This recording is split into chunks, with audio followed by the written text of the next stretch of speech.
So I'm sitting here, sitting in the forest, with a nice view in the evening, and I've just been thinking, whilst I'm looking over all this forest, I wanted to make the point on why nature does not need to be managed, because a lot of people think that they need to manage nature and it can't handle it itself, whether that is for environmental reasons, like some kind of animal pest issue, or fires, or I don't know, all the reasons people think about when it comes to why you need to manage nature. Otherwise it wouldn't be able to, survive on its own. And this is completely overlooking the thousands of years that nature has just survived and thrived on its own. And I know it's like, a lot of time it comes from a good place where people want to care for the land and they think they're doing a service to the land and actually helping out nature. The only case where I can see that is where it is a beneficial, situation to step in, to basically step in and help nature, is when the land is already degraded and it needs some kick-starting in the right direction.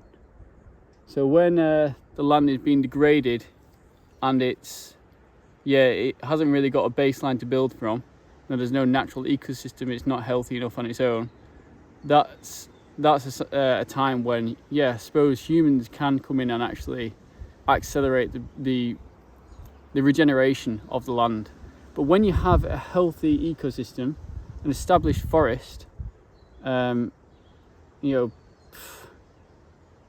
forest that is built from native trees, pioneer trees, which are basically like the end cycle of a fully thriving forest.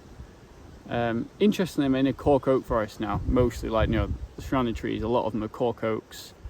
There's obviously mixed in a lot of different, a lot of diversity. But apparently from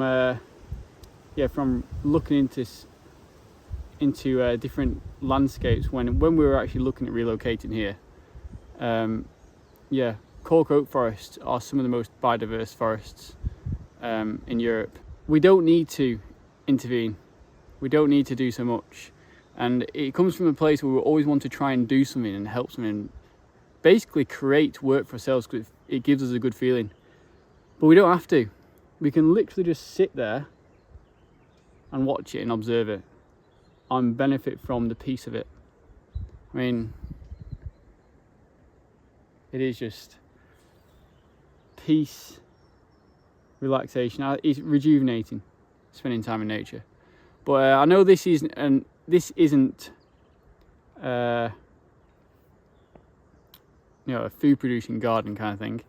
Obviously it's just a natural forest, but there's no reason why your food forest, your growing space, can be the same, where we have the same mentality from nature applied to the to the growing areas, where we don't have to intervene so much, we don't have to do so much, and that's actually when we get the best results, because we just let nature find its natural balance and